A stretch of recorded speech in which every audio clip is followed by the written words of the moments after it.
ज्यादा पॉलिसी क्यों नहीं सेल होती? क्यों कोई कोई अभिकर्ता बहुत बड़ा अभिकर्ता नहीं बन पाता है? वो कौन सी ऐसी चीजें हैं, वो कौन सा ऐसा वर्किंग स्टाइल है जिसके कारण एक एलआईसी अभिकर्ता को जो सफलता मिलनी चाहिए वो नहीं मिलती है? वो कौन सी ऐसी आदतें हैं जिसकी वजह से एक एलआईसी अभिकर्ता ग्रोथ नहीं कर पाता है? कैसे बड़ा एलआईसी एजेंट बन सकते हैं, ये सारी चीजों पे बात करूंगा। नमस्कार, मैं पंचम गुप्ता अपने यूट्यूब चैनल पे आपका हार्दिक स्वागत और अभिनंदन करता हूं। माय डियर फ्रेंड्स, आगे बढ़ते हैं। इससे पहले मैं आपसे आग्रह करूंगा, चैनल को सब्सक्राइब जरूर कर दीजिएगा और वीडियो को आखिरी तक देखिएगा। वीडियो अच्छा लगे तो लाइक भी कर दीजिएगा। बढ़ते हैं, फटाफट जानते हैं। क्योंकि ये वीडियो लंबा हो सकता है, इसलिए मैं कोशिश कर रहा हूं कि कम समय में आपको ज्यादा नॉलेज मिले। तो पहला चीज है आपके नॉलेज। अगर एक बड़ा एलआईसी एजेंट बनना है ना, तो कसम से आपको नॉलेज होना चाहिए, आपके पास एक्सपीरियंस होना चाहिए। अगर आपके पास नॉलेज और एक्सपीरियंस का अभाव है तो नो डाउट आप बड़ा एलआईसी एजेंट नहीं बन सकते हैं। तो बड़ा एलआईसी एजेंट बनने के लिए सबसे पहले आपको नॉलेज लेना होगा, अच्छी ट्रेनिंग लेना होगा, अच्छे ट्रेनर से कुछ ना कुछ सेलिंग के आइडिया सीखने होंगे, प्लान प्रेजेंटेशन सीखना होगा और बहुत सारी चीजों को सीखना होगा जो बड़े बड़े एलआईसी एजेंट करते हैं। सेकेंड बात करूंगा, आपका गोल होना चाहिए। अगर आपके पास गोल नहीं है, अगर आपके पास विजन नहीं है, अगर आपके पास मिशन नहीं है, अगर आपको ज्यादा मेहनत करने का कोई वजह नहीं है, तो निश्चित तौर से आप देर तक सोएंगे, आप कम काम करेंगे, आपके अंदर आलस रहेगा, आपको काम करने में डर लगेगा और आप कहीं भी किसी से भी बात करने में संकोच करेंगे, आपको अपना व्यवसाय अच्छा भी नहीं लगेगा और ओवरऑल आप अपनी एलआईसी एजेंसी से बाहर भी हो सकते हैं। तो आपको क्या करना चाहिए? आपके पास एक बड़ा सा गोल होना चाहिए, बहुत शानदार विजन होना चाहिए और साथ ही साथ एक मिशन होना चाहिए, एक ड्रीम होना चाहिए। आपको कुछ पाने की लालसा होनी चाहिए और उसको पाने के लिए पैशनेट होना चाहिए। अगर आपके पास पैशन है, अगर आप कुछ पाना चाहते हैं, तो नो डाउट आपकी आपकी कम नींद में भी काम चल जाएगा, आपको कहीं भी फालतू टाइम नहीं वेस्ट होगा और आप हमेशा लगे रहेंगे, आपको जुनून भी रहेगा, जोश भी रहेगा और आप बड़ा सकारात्मक होकर काम करेंगे। माय डियर फ्रेंड्स, आपका सकारात्मक रहना बहुत जरूरी है। तीसरा चीज बताऊंगा, आपको कंफर्ट जोन में नहीं रहना होगा। जो लोग अच्छा काम नहीं कर पाते हैं, जो एलआईसी एजेंट ज्यादा पॉलिसी नहीं सेल कर पाते हैं, उनकी लाइफ को देखिए, उनकी लाइफ स्टाइल को देखिए, नो डाउट वो कंफर्ट जोन में रहते हैं। पॉलिसी बिकी तो भी ठीक, नहीं बिकी तो भी ठीक, बीमा हुआ तो भी ठीक, नहीं हुआ तो भी ठीक, उनका महीने में एक बीमा भी हो जाए तो भी वो अपने आप को आरामदायक स्थिति में समझते हैं। उनका कोर्ट चालू रहे तो भी वो अपने आप को आरामदायक स्थिति में समझते हैं।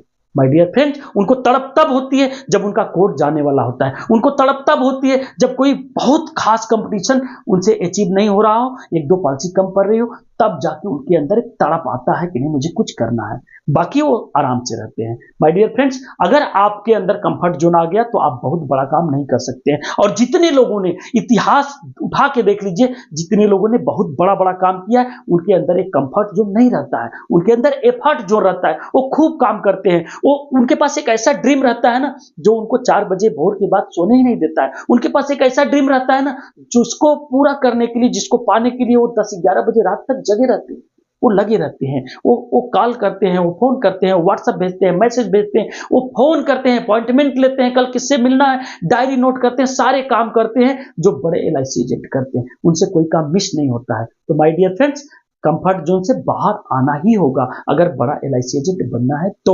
और अगर बड़ा एलआईसी एजेंट बनना है तो आपको हर हाल में प्रोकास्टिनेशन से भी बचना पड़ेगा। चीजों के लिए बहाना नहीं बनाना पड़ेगा, चीजों के लिए टालना नहीं पड़ेगा, चीजों को कल करने परसों करने पे टालना नहीं पड़ेगा। जो बड़ा एलआईसी एजेंट होता है, जो बेहतर काम करने की सोचता है, वह चीजों को टालता नहीं है बल्कि तुरंत के तुरंत करता है। Next, wrong selling, wrong plan presentation.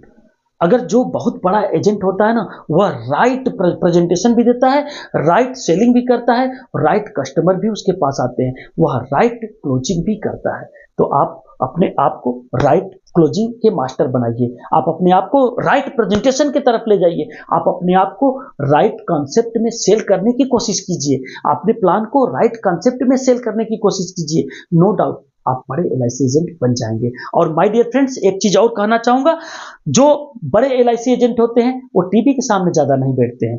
Common agent, normal agent या जो काम नहीं करने वाले एजेंट होते हैं वो घंटों टीवी देखते रहते हैं। बड़े एलआईसी एजेंट टीवी नहीं देखते हैं, बड़े एलआईसी एजेंट मोबाइल पे गेम नहीं खेलते हैं, बड़े एलआईसी एजेंट क्रिकेट और ड्रीम 11 के चक्कर में नहीं पड़ते हैं, बड़े एलआईसी एजेंट अनप्रोडक्टिव काम में अपना समय नुकसान ही नहीं करते हैं। जिस काम से उनको पैसा नहीं आए, जिस काम से उनका बिजनेस नहीं बढ़े, जिस काम से उनका विजन, उनका पर्पज न क्लियर होता हो, उनका मिशन न पूरा होता हो, उनके सपने न पूरे होते हैं, वो काम नहीं करता है। और नेक्स्ट मैं बताना चाहूंगा आपको, जो बड़ा एलआईसी एजेंट होता है वह मेंटल वरी नहीं पालता है। वह कामों को करने की कोशिश करता है, वह प्रयास करता है, वो कुछ हासिल करने की कोशिश करता है, लेकिन मेंटल वरी करके, मानसिक चिंता करके वह डूबा नहीं रहता है। मानसिक चिंता में वह अपने आप को खोया खोया नहीं रहता है। वह आगे क्या कर सकता है उसके बारे में सोचता है, वह चिंतन करता है, चिंता नहीं करता है। वह आगे कुछ पाने की लालसा करता है, वह पीछे क्या खो दिया उसके बारे में नहीं सोचता है। वह कैसे किसी बड़े गोल को अचीव कर सकता है उसके बारे में सोचता है। वह किसी गोल के खो जाने का गम में घंटों महीनों नहीं डूबा रहता है। वह कुछ आगे की सोचता है, उसकी दूर की सोच होती है, वह दूरदर्शी होता है, वह बड़ा काम करना चाहता है। और आपको भी अगर बड़ा काम करना है तो आप भी दूरदर्शी होइए, मेंटल वरी से बाहर निकलिए, पॉजिटिविटी में रहिए, जो आगे करना है उसके बारे में सोचिए, जो बीत चुका है, जो टूट चुका है, जो भूल चुका है, जो खो चुका है, उसके बारे में बहुत ज्यादा समय नुकसान करने की जरूरत नहीं है। और अगर आपको बहुत बढ़िया आदतें को बनाना है तो नो डाउट आपको रोज की रोज डायरी लिखना पड़ेगा, रोज की रोज आपको प्रॉस्पेक्टिंग करनी पड़ेगी।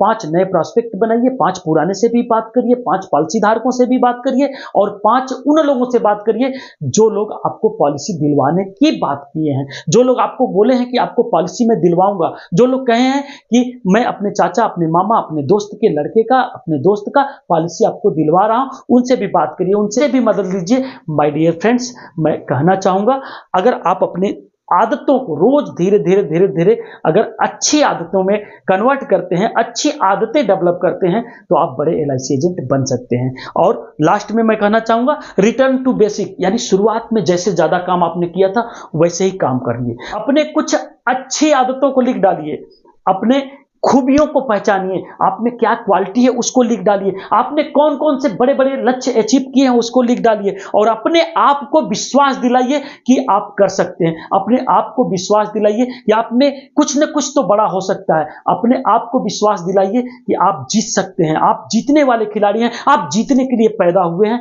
नो डाउट आपका कॉन्फिडेंट वापस आएगा और आप बड़ा काम कर सकते हैं, आप बड़ा एलआईसी एजेंट बन सकते हैं। अपने कॉन्फिडेंट को वापस लाइए, अपने लिए कुछ तो ऐसा करिए जिससे आपको फील हो कि नहीं मैं कर सकता हूं, मैं बेहतर हूं, मैं परफॉर्मर हूं, मैं अचीवर हूं, मैं हीरो हूं। कुछ तो वो चीजें आपके सामने आनी चाहिए, कुछ तो ऐसा फीलिंग आपको मिलनी चाहिए जिससे कि आप बड़ा काम कर सकते हैं। और साथ ही साथ आपका गुड कम्युनिकेशन होना चाहिए, आपके अंदर ईमानदारी होनी चाहिए, आप लोगों से मिलनसार होने चाहिए, आपको स्ट्रांग प्लान प्रेजेंटेशन के मास्टर होने चाहिए और साथ ही साथ आप में समझदारी भी होनी चाहिए, अच्छा अनुभव भी होना चाहिए। लोग ऐसा ना बोले कि अरे यार वो आवेश में आके कर देता है, आवेश में बोल देता है, अरे यार वो जोश में कुछ भी कर देता है, तो ये आपके फ्यूचर के लिए खराब है। आपको समझदार भी होना चाहिए, ईमानदार भी होना चाहिए, कम्युनिकेटर भी होना चाहिए, लोगों की बातों को समझने वाला होना चाहिए, परिस्थितियों को भांपने वाला होना चाहिए और साथ ही साथ अपने विजन को याद करने वाला होना चाहिए। हार्ड वर्किंग के बिना तो सफलता मिलती नहीं है, तो एलआईसी में आपको हार्ड वर्किंग करना पड़ेगा। हार्ड वर्किंग के लिए 8 घंटे 10 घंटे कम से कम बेहतर तो काम करना ही पड़ेगा। बढ़िया काम करेंगे तो नो डाउट सफलता आपको मिलेगी। और साथ ही साथ किसी न किसी ऐसे व्यक्ति को रोल मॉडल बनाइए जो आपके बिजनेस में हीरो हो, जो आपके बिजनेस में बहुत कुछ पा चुका हो, जो आपके बिजनेस में सितारा हो, लीजेंड हो। ऐसे लोगों को हीरो बनाइए, ऐसे लोगों को रोल मॉडल बनाइए, ऐसे लोगों को फॉलो कीजिए, ऐसे लोगों के कामों से सीखिए, वो क्या कर रहे हैं, कैसे कर रहे हैं, कैसे प्लान बताते हैं, कैसे वो क्लोजिंग करते हैं, कैसे उनका पिचिंग होता है, कैसे कस्टमर सर्विस होता है, कैसे नए प्रॉस्पेक्ट बनाते हैं। वो सारी चीजें उनसे सीखिए, उनको फॉलो कीजिए, उनसे कह दीजिए कि मैं आपको फॉलो करता हूं सर, आपके जैसा बनना चाहता हूं, ताकि वो आपको और टिप्स दे सके। और विजुलाइज करिए कि उनकी सारी क्वालिटी आपको मिल रही है। सोचिए कि जैसा जैसा हमारे रोल मॉडल में क्वालिटी है वही क्वालिटी मेरे अंदर भी आ रही है। सोचिए, निश्चित तौर से होगा। और लास्ट में कहना चाहूंगा, आपकी सिस्टम स्ट्रांग होनी चाहिए, आपके काम करने की पद्धति, आपके काम करने की स्ट्रेटेजी स्ट्रांग होनी चाहिए। किसी खोखले और कमजोर स्ट्रेटेजी से कमजोर सिस्टम से आप बहुत आगे नहीं बढ़ सकते हैं। आपकी सिस्टम स्ट्रांग होनी चाहिए, आपका स्टाफ, आपकी ऑफिस, आपका जो सपोर्ट सिस्टम है, आपका जो टीम है वो स्ट्रांग होना चाहिए। नो डाउट आप बड़े LIC एजेंट बन जाएंगे। इस वीडियो में बस इतना ही। वीडियो अच्छा लगा होगा तो लाइक जरूर कर दीजिएगा, चैनल को सब्सक्राइब जरूर कर लीजिएगा और अपने साथियों में शेयर भी कीजिएगा। अगर आप LIC एजेंट हैं तो नो डाउट चैनल को सब्सक्राइब करके शेयर करके हमारा मनोबल बढ़ाइएगा। आगे आने वाले समय में वीडियो और भी अच्छे आने वाले हैं। इस चैनल पे आपको और भी अच्छे वीडियो मिलने वाले हैं, इसलिए एक बार फिर आग्रह करता हूं चैनल को सब्सक्राइब करके बेल आइकन भी ऑन कर दीजिएगा ताकि नोटिफिकेशन आपको सबसे पहले मिले। Thank you very much. Bye bye and take care. Have a nice and fantastic day for you, your team and your family. Bye bye and take care.